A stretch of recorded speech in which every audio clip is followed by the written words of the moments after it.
하나님 말씀은 구약성경 113페이지 출애굽기 20장 1절로 17절 말씀 제가 봉독하겠습니다. 출애굽기 20장입니다. 십계명이 기록된 말씀입니다.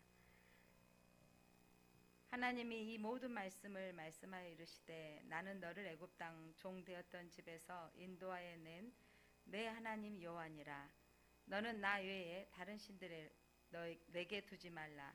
너를 위하여 새긴 우상을 만들지 말고 또 위로 하늘에 있는 것이나 아래로 땅에 있는 것이나 땅 아래 물속에 있는 것에 어떤 형상도 만들지 말며 그것들에게 절하지 말며 그것들을 섬기지 말라.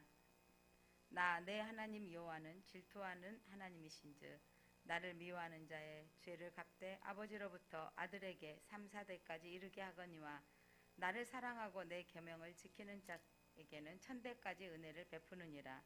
너는 내 하나님 여호와의 이름을 망령되게 부르지 말라. 여호와는 그의 이름을 망령되게 부르는 자를 죄 없다 하지 아니하리라.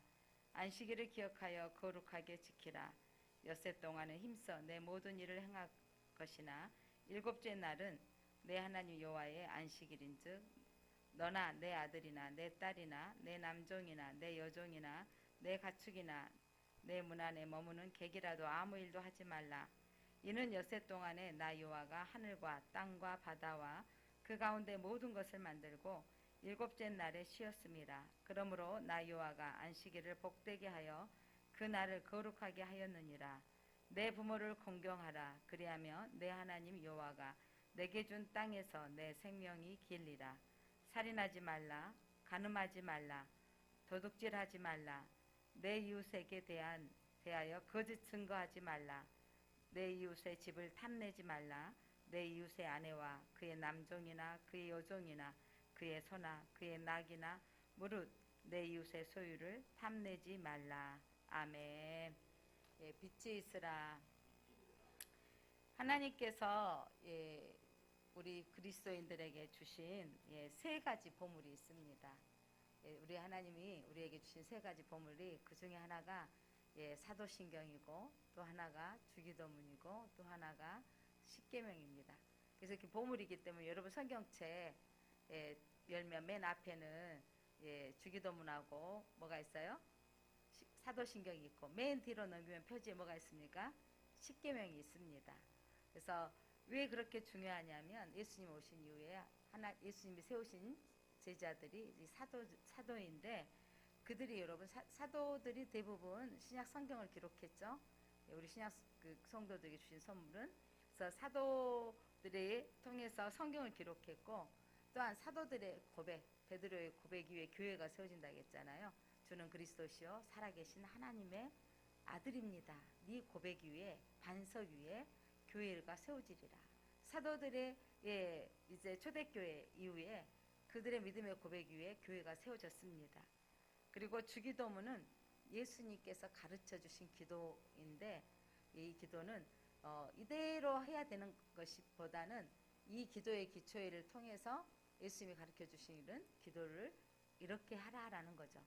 예수님 직접 하셨던 기도는 예수님께서 대제사장적인 기도로 하나 되게 하옵소서 기도했던 기도는 예수님의 기도문이 따로 있고 이거는 우리가 제자들이 기도는 어떻게 해야 됩니까?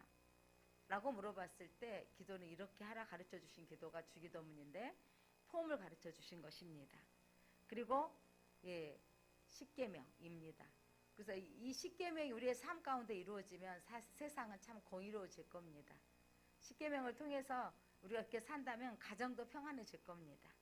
그래서 십계명을 우리에게 하나님께서 주셨는데 이 십계명은 세계 여러 나라 가운데 가장 오래된 뭐냐면 법은 아니고요. 그 전에 세상의 제국의 법에도 법이 있었습니다. 함무라비 법전 들어보셨죠? 바벨로니아 BC 1700년 전에 함무라비 법전이 최고다 가장 오래된 법전이었다 했는데 이렇게 최근에 또 수메르가 발견되어지면서 우르남무 법전이 그보다 더 먼저 2100년 전에 고전의 이 법전들은 눈에는 눈, 이에는 이, 뭐 이렇게 우리 물론 그 구약의 법에 좀 포함되어 있지만 사회적인 법, 그러니까 시민법, 사회 법규만 기록되어 있는 법이에요.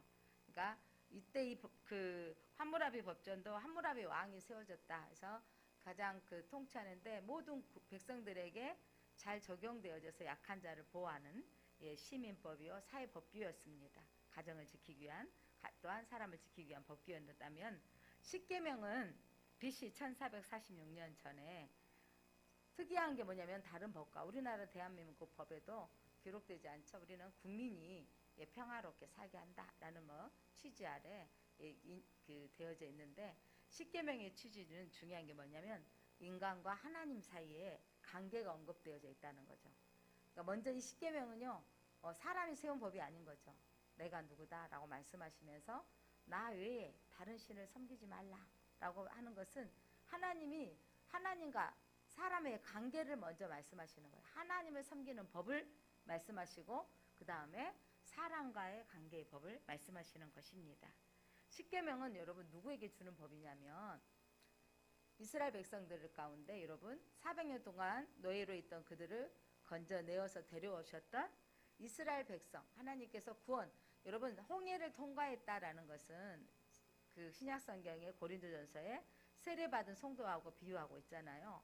그래서 그 바다를 통과하기 전에 무슨 일이 있었냐면 장자의 죽음 앞에 양을 바르는 사건이 있었습니다.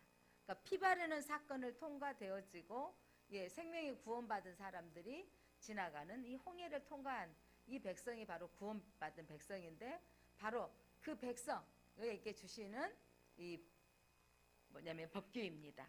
그래서 구원받은 하나님의 백성에게 주신 명령이요. 이것은 바로 그의 선물인 것입니다. 그래서 중요한 건 우리는 십계명을 다 지키기가 쉽지 않기 때문에 우리를 힘들어하고 주는 법인가라고 싶은데 사실은 이 하나님이 모세를 부르셔서 이 앞전주에 제가 설교했던 것처럼 십계명을 주시기 전에 먼저 시내산에 올라갔을 때 하나님께서 이 이스라엘 백성과 언약을 먼저 세워주시죠. 너희는 나의 특별한 소유다.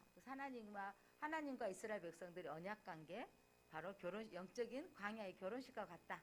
그래서 너는 나의 소유물이다라는 거. 그러니까 부부가 결혼할 때 예식장에서 결혼하는 건 모든 사람들 앞에 이 신부는 나의 아내입니다. 그리고 이 남자는 나의 남편입니다. 라고 공포하면서 서로가 언약관계를 맺는 게 결혼식이거든요. 하나님께서 광야에서 모세를 통해서 이들은 나의 소유입니다. 나의 소유이기 때문에 내가 이들을 책임지겠다는 거죠. 그렇게 책임지는데 그래서 그 다음에 너희는 어떻게 살아야 되냐면 그 사랑을 받았으면 제사장 나라로 하나님의 그 사랑을 전하며 살아라. 그리고 구별되어져서 살아야 된다는 거죠.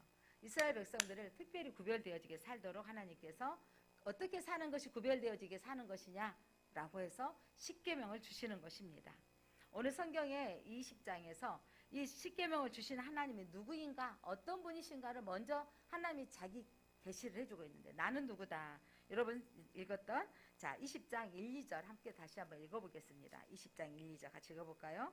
하나님이 이 모든 말씀을 말씀하여 이르시되 나는 너를 애굽 땅 종 되었던 집에서 인도하여 낸 내 하나님 여호와라. 하나님은 당신을 강조하실 때 나는 너를 애굽 땅에 400년 동안 종 되었던 집에서 인도하여 낸 이미 인도해 오셨던 너의 하나님 여호와니라.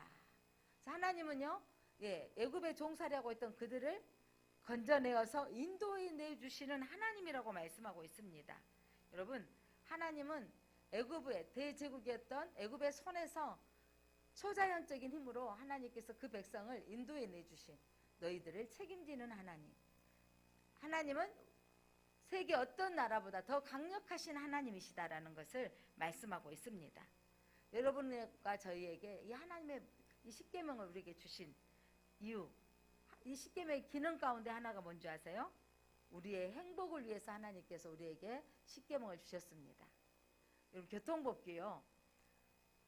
바쁘고 힘들 때 스케줄이 바쁘고 막 빨리 가야 할 때 신호등은 참 어려운 거지만 불편한 것처럼 느껴지지만 여러분 파란불이 있을 때까지 기다려야 되고 고가를 해서 다리를 타고 올라가니까 불편하고 그런데 그 계명은 신호등은 사람을 보호하고 우리를 지키기 위한 것이 있습니다. 사람은요 서로 이기심이 하여간 신호등이 마비되어져 있을 때 교통은 얼마나 난리 난 줄 아세요? 서로 가려고 하다가 그 사거리의 중앙에 보면 차들이 엉켜가지고 차들이 못 빠져나가요. 누가 올 때까지? 경찰이 올 때까지. 경찰이 와서 호루라기로 제압하고 하고 보내주고. 하여간 신호등만 고장이 나면 이때다 하고 서로 빨리 가려고 하다가 엉망진창이 되고 못 가는 현상이. 이게 사람이 마음이 그게 나만 빨리 가면 된다는 생각으로 그렇게 뭐냐 사람들은 쉽게 제약의 근성이 있는 거예요. 그래서 그 교통법규를 딱 정해 놓으니까 지키지 않으면 또 카메라로 찍고 벌금을 내니까 그래서 어때요? 통행이 원활하게 진행되어진 거죠. 우리나라의 차들이 어마어마하게 많아요. 그 교통법규가 아니면 차가 지금 엉켜지고 난릴 겁니다. 그래서 이 수많은 차들이 있어도 그렇게 지나가고 원활하게 운영이 되는 것은 교통법규를 세워서 때로는 벌금을 정하고 또 그게 큰 사고를 일으키면 그의 대가를 지불하게 하기 때문에 이 안전성이 유지가 되는 거예요. 그러함에도 불구하고 또 사고가 일으켜질 때가 있지 않습니까? 예, 하나님께서 주시는 이 십계명은 이 많은 이스라엘 백성들을 이제 평안하고 행복을 위해서 하나님께서 이렇게 살아야 된다라고 말씀하고 있는 겁니다. 왜냐하면 그들은 종들로만 살아왔기 때문에 그들의 마음속에 종된 마음들이 종의 근성이 가득 차 있고 또 누군가 나에게 막 지시하고 억압하면 이제 자유인데라고 싫어하고 불편하고 그런 이 백성들을 어떻게 행복하게 해줄 것인가 라고 하나님께서 생각하시며 주신 법이 바로 이 십계명입니다. 그래서 신약성경에서 그 율법에 대해서 설명을 이렇게 하고 있습니다. 로마서 3장 20절 말씀 한번 읽어볼까요? 로마서 3장 20절 시작. 그러므로 율법의 행위로 그의 앞에 의롭다 하심을 얻을 육체가 없나니 율법으로는 죄를 깨달음이니라. 자, 율법의 행위로는 율법이 정해진 것을 우리는 다 행할 수는 없어요. 그렇지만 그 율법으로는 죄를 깨닫게 해주는 거죠. 교통법규를 한 번도 안 어긴 사람이 없을 겁니다. 왜냐하면 이쪽에 그 차가 막 이렇게 한쪽을 편도에 주차해 놔버리면 어쩔 수 없이 뭐 중앙선을 살짝 밟고 갈 수도 있고요. 그러니까 그렇게 우리는 내가 밟아버렸구나라고 깨닫는 거죠. 그러니까 내가 급하게 나도 모르게 속도를 냈는데 카메라가 있어서 나를 찍었어요. 그러면 뭔가 날라오죠. 속도 위반이라고. 그럼 내가 그 지역이 속도가 있었구나 이렇게 체크하는 곳이 있었구나 깨달아져요. 그러면 다음부터 거기 지나갈 때 그렇게 해요, 안 해요? 안 한다는 거죠. 그러니까 저도 저희 그 아파트 내려가면서 이제 중흥 아파트 내려가면서 60인데 제가 71을 달려가지고 걸렸어요. 그 뒤로는 제가 넘기겠어요, 안 넘기겠어요? 죄를 깨닫게 줬잖아요. 나가 벌금을 내고 나한테 아차 이렇게. 또 이번에도 한번 저기 새벽기도 끝나고 내려오는데 항상 그 정도로 오는데 그 30이잖아요. 어린이들이 학교 옆에 30인데 42를 간 거예요. 42 가가지고 하나가 또 날라왔더라고요. 그래서 제가 또 요즘 그 앞에만 가면 어떻게 내가 이제 여기는 정말 조심해야 할 장소이구나 또 깨달아서 거기만 가면 속도를 좀 줄이게 됩니다. 자, 율법은 내가 죄를 깨닫게 해서 나를 고치는 거예요. 그래서 여러분 하나님의 십계명은 우리가 서로를 평안함과 안전을 위해서 깨닫게 해서 주시는 거지 너희들이 힘들어서 죄 아래 있게 만들려고 주는 게 아니라는 거죠. 그래서 우리에게 평안을 누리게 하는 겁니다. 로마서 7장 7절 한번 보겠습니다. 로마서 7장 7절 같이 읽어볼까요? 그런즉 우리가 무슨 말을 하리요? 율법이 죄냐? 그럴 수 없느니라. 율법으로 말미암지 않고는 내가 죄를 알지 못하였으니 곧 율법이 탐내지 말라 하지 아니하였더라면 내가 탐심을 알지 못하였으리라. 아멘. 예전에는요 우리 문화가 뭐 수박설이 참외설이 한다 그랬어요. 그러니까 여름철 되면 설이라고 해서 도둑질이라고 하지 않았어.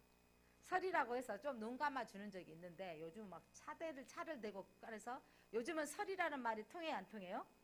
법으로 딱 정해놨죠. 남의 농장에 들어가서 하나만 따먹어도 주인이 허락하지 않고 따먹었을 때 그게 발견되면 그게 뭐가 되는 거죠? 도둑질이 되는 거예요.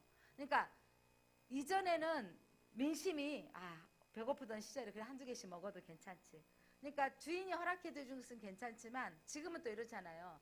담장 너머에 예전에는 담장 너머에 감나무가 주렁주렁 넘겨 나오면 지나가는 거 누가 좀 먹어도 지나가는 행인이 좀 먹어도 눈 감아주고 아이고 그럴 수 있다 생각하는데 요즘은요 그게 또 통해요 안 통해요? 요즘엔 또 안 통해요. 왜냐하면 주인이 마땅히 있으니까 주인 것이다. 그래서 이거는 엄연히 법으로 도둑질하는 것이다 라고 하는 거예요.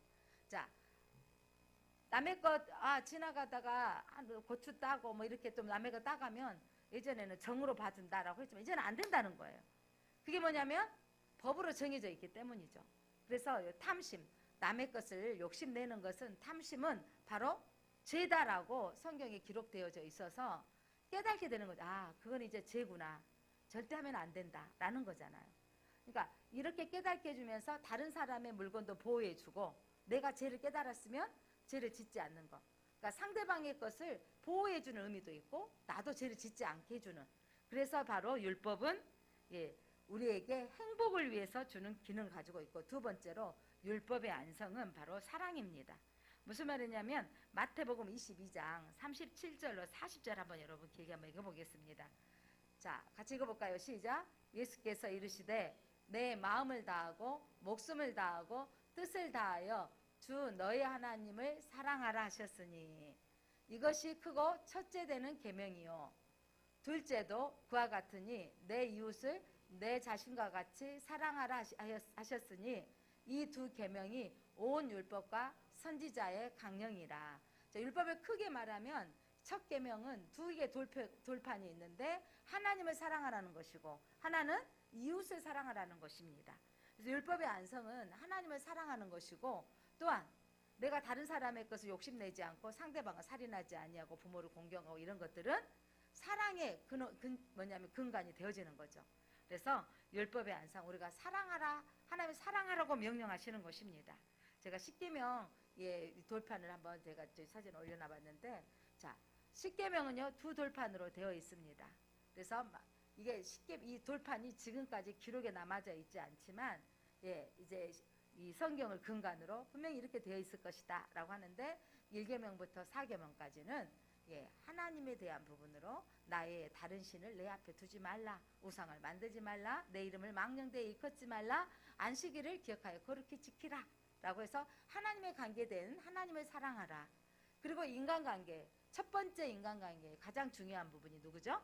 내 부모를 공경하라, 살인하지 말라, 간음하지 말라, 도둑질하지 말라, 이웃에게 거짓 증언하지 마라, 남의 것을 이웃을 탐내지 말라. 이렇게 10가지 계명을 주셔서 이 부분들이 10가지 계명을 주셨습니다. 자, 이렇게 계명을 주신 부분에 전체를 살펴볼 수는 없게 축약해서 한번 살펴보겠습니다. 자, 첫 번째 계명이 여러분 10계명 첫 번째 계명 무엇입니까?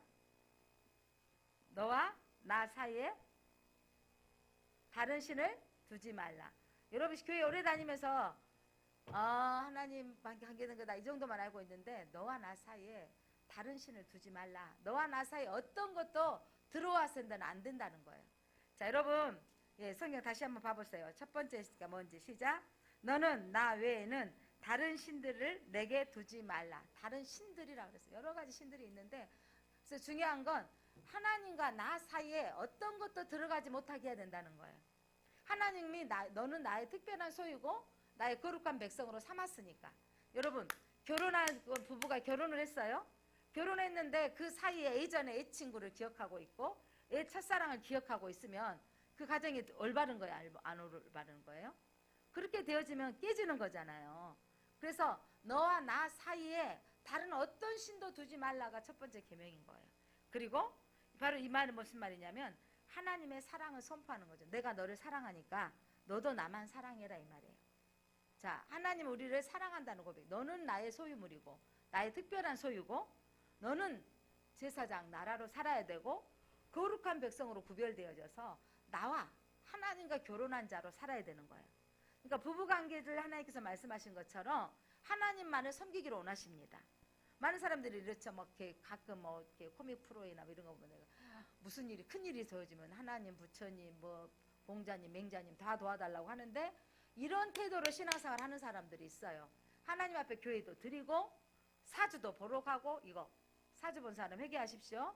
예, 하나님도 섬기면서 예, 다른 신을 섬기는 거, 이거 하나님 싫어하는 거예요. 자, 한번 선언하겠습니다. 하나님과 나 사이에 아무것도 끼어들 수 없습니다. 예, 이게 하나님 원하시는 거예요. 너와 나 사이에 어떤 신도 두지 말라. 하나님과 나 사이에 아무것도 두지 않아야 되는 게 하나님 첫 번째 신앙이고, 우리 사람 사랑 공부하시는데 두 번째는 뭐냐면 너를 위하여, 예, 또 우상을 만드는데 사람들은요, 사실은요, 이 땅에 많은 사람들이 우상을 만들어 놓고 하잖아요. 그런데 누구를 위해서 만드냐면 자신을 위해서 만드는 거예요. 이계명 봐보세요. 너를 위하여 새긴 우상을 만들지 말고 라고 하고 있습니다. 무슨 말이냐면 너를 위하여 우상을 만든다. 사람들은요, 자신을 위해서 우상을 만든다니까요. 자신을 위해서. 그래서 자기가 만드는 우상 앞에 돌탑 쌓아놓고 거기다가 갑자기 돌한테 바라는 거죠. 내 모든 필요를 아뢰고 있는 거잖아요. 하나님은 예, 우상을 섬기는 것은 바로 하나님을 미워하는 거예요. 무슨 말이냐면 나 결혼한 신부가 신랑 말고 다른 것을 의지하고 있고, 예전에 사람한테 손 내밀, 내가 돈이 떨어졌는데 이 친구한테 손 내밀어서 돈을 받아낸다던가, 이게 돼요, 안 돼요? 같이 신랑하고 함께 의논하고 살아야 되는데, 이게 하나님 앞에 하나님만 의지하지 못하고 다른 신을 만들어서 섬긴다는 거죠. 자기를 위해서. 그 만든 신 앞에 절하지 말라고 말씀하고 있습니다. 바로 이것은요, 우상 숭배하는 것은요, 하나님을 미워하는 거예요. 하나님을 떠나는 행동인 것입니다. 그리고 이 시대에 우리가 적용해 보면 바로 종교 혼합주의에 대한 경고입니다. 하나님을 섬기는데 여러분, 유대가 남유다가 멸망할 때쯤에 하나님을 안 섬긴 게 아니라니까요. 이들은 하나님도 섬기고 누구도 섬겼다는 거죠. 바알도 섬기고 아세라도 섬겼다는 거예요. 그들의 이방신을 섬겼어요. 그들의 자식들을 신에게 바쳐 자기가 평안을 안전을 누리기 위해서. 그런 엄청난 일을 저질렀다니까요. 그러니까 눈 뜨고 싶어서 세상에 소경이 자기 딸을, 심청이를 팔아버리는 행위죠. 뭐냐면 바다에 빠뜨리게 팔아버리는 행위. 누가 뭐 하려고? 나 편하려고, 나 눈뜨게 하려고. 여러분, 그 아버지의 모습을 보면 진짜 능력 없는 아버지잖아요.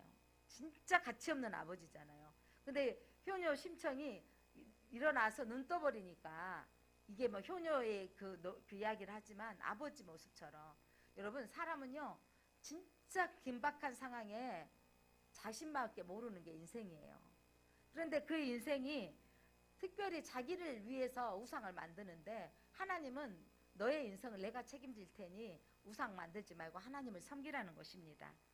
요즘 이 종교 혼합주의를 통해서 우리 그리스도 안에도 하나님을 섬긴다면서도 내가 하나님보다, 하나님과 나 사이에 더 의지하고 있는 것들이 있다면, 하나님보다도 더 생각을 많이 하고 있다면, 자식의 문제로 계속 골똘하고 있다면 자식이 우상이 될 수 있고요.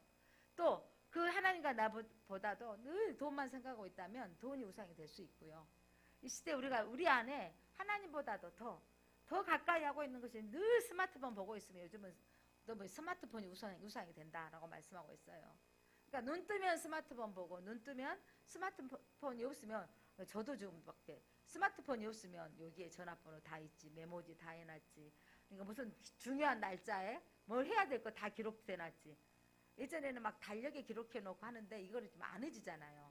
그러니까 스마트폰 하나 잃어버리면 다시, 그러니까 어떤 분이 스마트폰이 잊어버려서 목사님 카톡으로 문자를 남겨서, 카톡은 했는데 살아있으니까 전화번호를 목사님 다 없어요, 전화번호 좀 알려주세요, 이런 분이 있더라고요.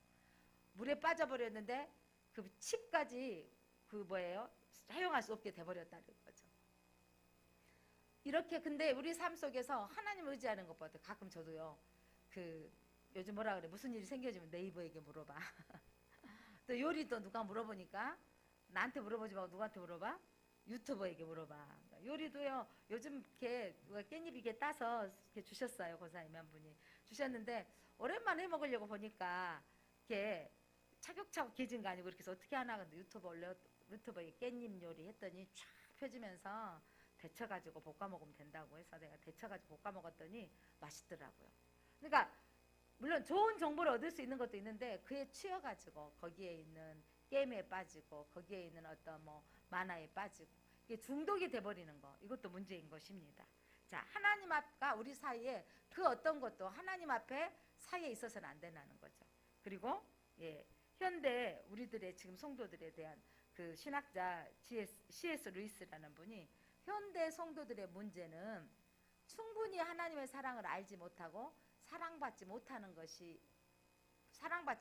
문제다 이 말을 쓰려고 했는데, 사랑받지 못한 것이라는 거죠. 무슨 말이냐면 하나님의 사랑을 모르니까 다른 것에서 사랑을 찾는다는 거예요. 부모에게 사랑을 충분히 받으면 여러분 다른 사람을 사랑할 수 있게 된다는 거죠. 하나님의 사랑이 충분해지면 애도하지 않아요. 다른 신이 필요하지 않거든요. 여러분이 하나님의 사랑을 충분히 하나님이 사랑하는데 내가 그 사랑을 깨달아야 돼요. 그러니까 부모의 사랑도 본인이 깨달아야 되는 거거든요. 그러니까 그 사랑을 깨달으면 다른 걸 찾아보지 않게 되는 건데, 부부간에도요 서로 존중하고 충분히 사랑하면 애도가 필요 없고요 바람 피지 않은 거죠. 충분히 사랑을 받으면, 아내가 나를 충분히 사랑해주고 남편이 나를 충분히 사랑해주면 어떻게 다른 데 눈을 돌릴 수 있겠어요. 예, 받으면 애도도 바람도 나지 않습니다. 하나님 우리에게 구원의 은혜로 생명을 내어주기까지 여러분을 사랑하셨어요. 그 사랑에 인지해야 되는 거예요. 그러니까 엄마가 아빠가 다 키워주고 잘 자라게 해줬는데도 분명 했는데도 그 사랑을 깨닫지 못하면 어떻게 되냐면, 깨닫지 못하고 부모는 나를 미워했어 뭐 이런 마음을 가지고 있는 분들이 있는 사람처럼 하나님의 사랑을 깨닫지 못하면 다른 신을, 하나님의 능력을 의지하지 못하는 거예요. 여러분, 세상에 하나님은요 나라를 세우기도 하시고 나라를 멸하기도 하신 분이시고 세상을 창조하신 분이에요. 그분이 저와 여러분의 하나님이십니다. 그 하나님을 믿는다면 그분이 내가 무엇이라고, 보잘것없는 나를, 하나님이 나를 자녀 삼아주셨다는 거. 여러분의 인생의 가장 큰 복은 누구를 만나느냐가 진짜 중요하잖아요.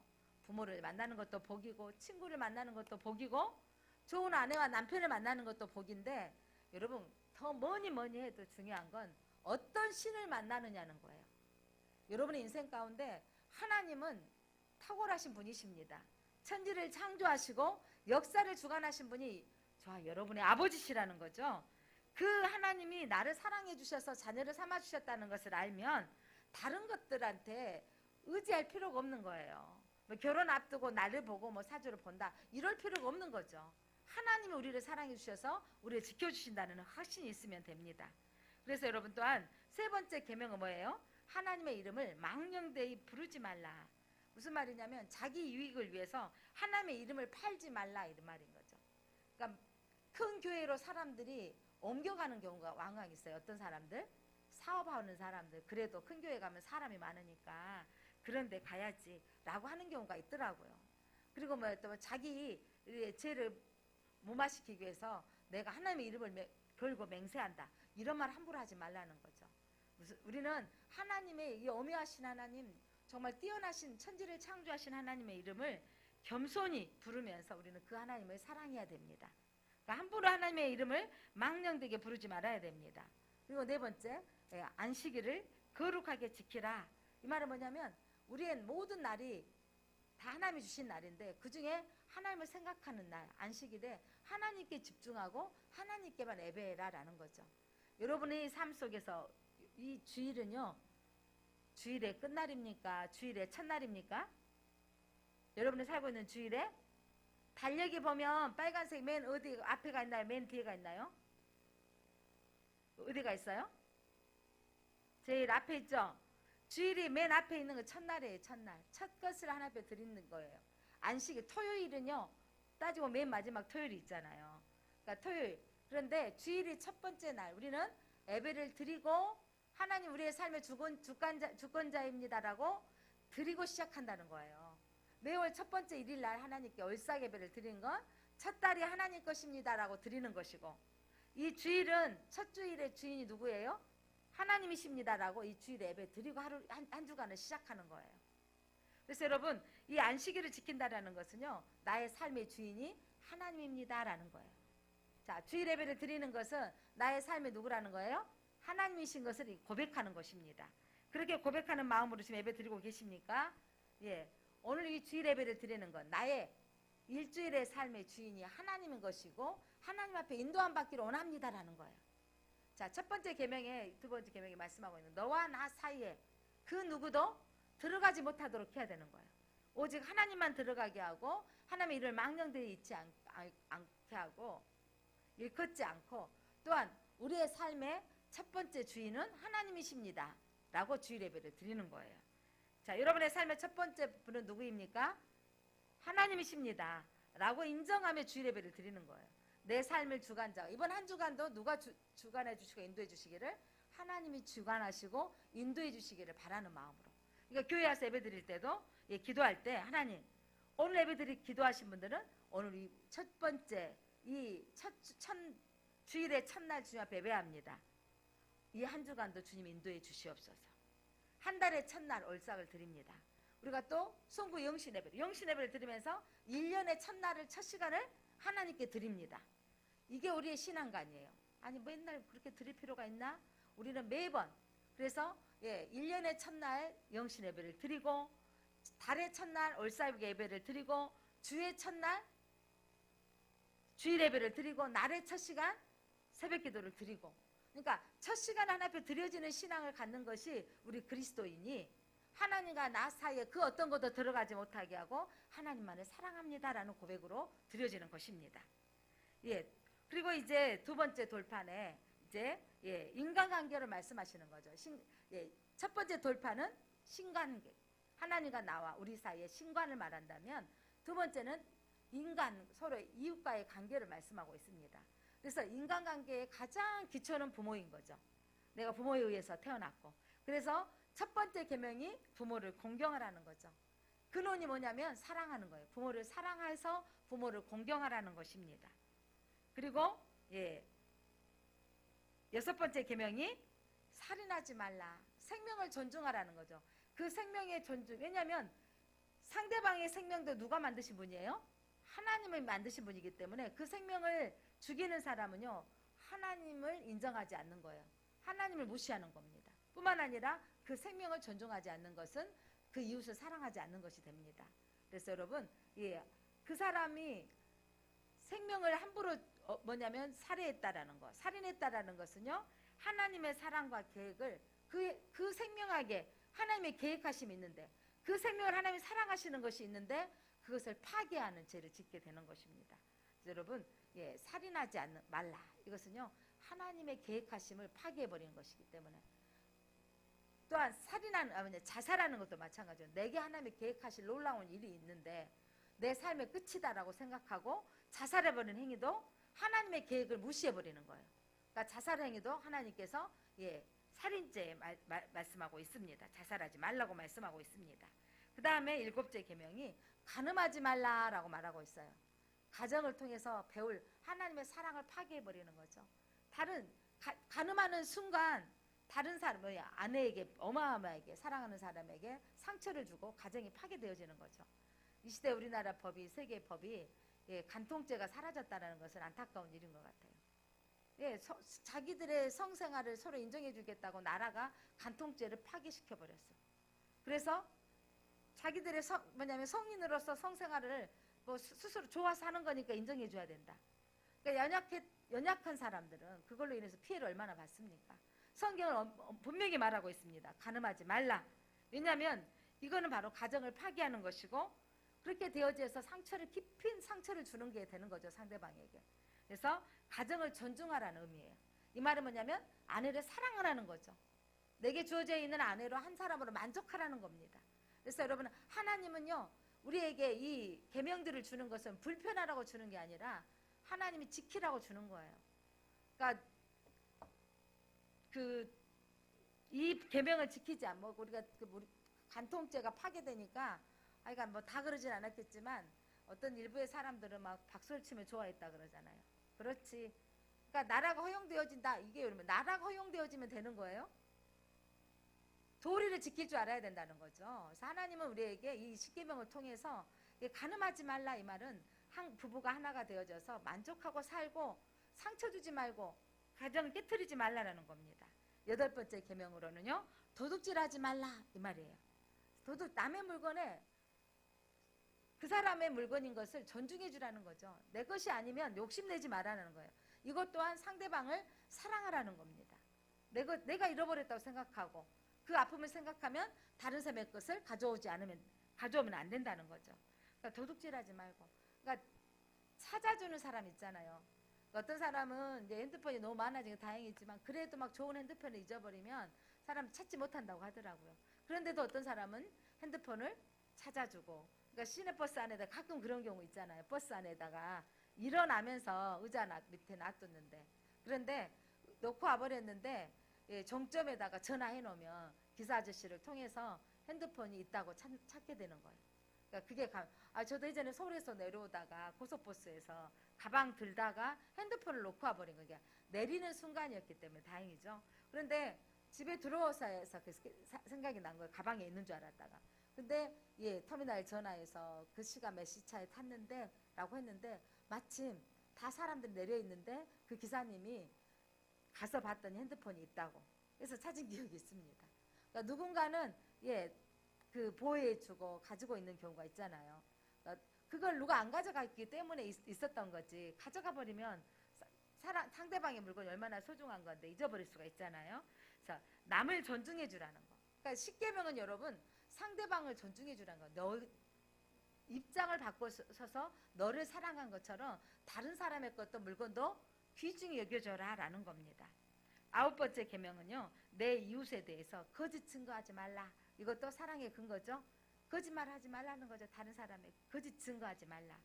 10번째 계명이 내 이웃의 집을 탐내지 말아라. 다른 사람의 가정도 지켜주어라. 다른 사람도 가정을 지켜주고 욕심내지 말아라는 것입니다.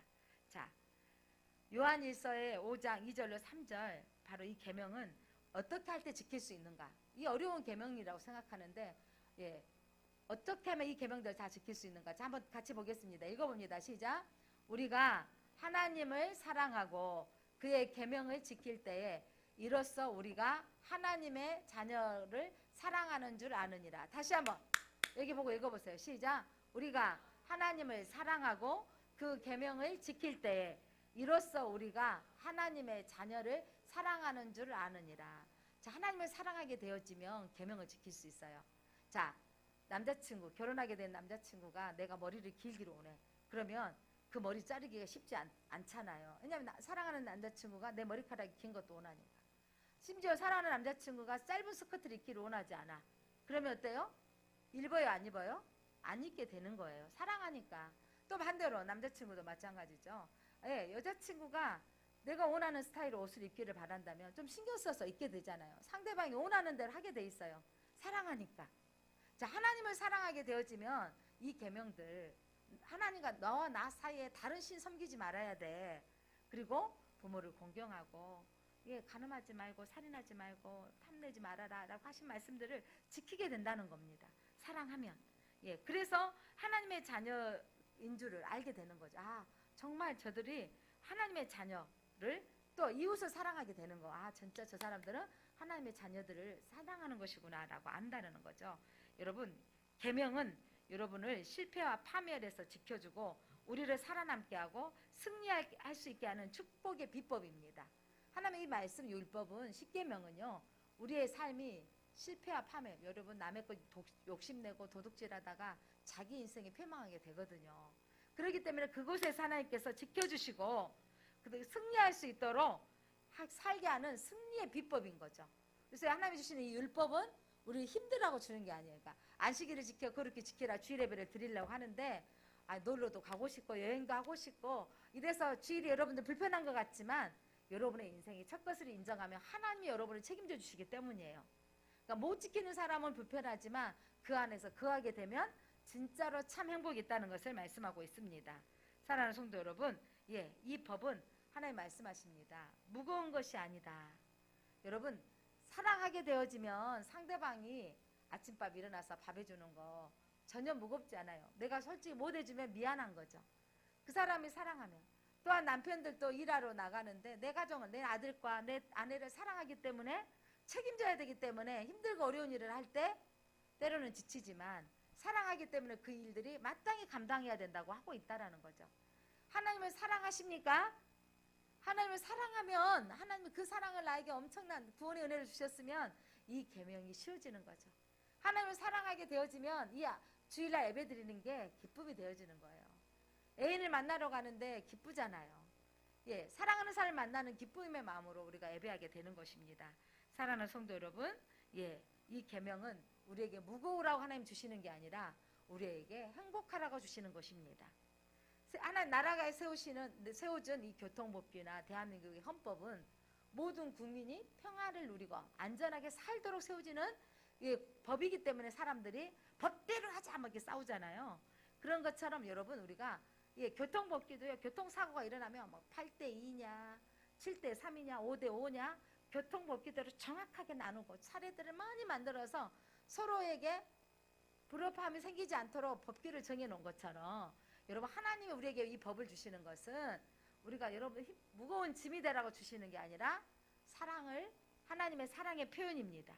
하나님 우리에게 행복하라고 주시는 것입니다. 하나님을 사랑하고 이웃을 사랑하라고 사는 것은 바로 하나님의 자녀로서 해야 되는 마땅한 일입니다. 기도합니다.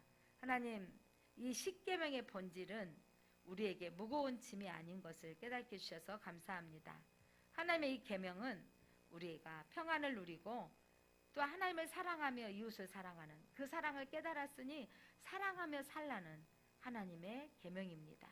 하나님 우리의 삶 속에서 하나님이 주시는 이 십계명을 우리 안에 기억하며 삶으로 살아가며 진정한 평안과 하나님의 자녀로서의 특권을 누리며 살아갈 수 있게 하여 주옵소서.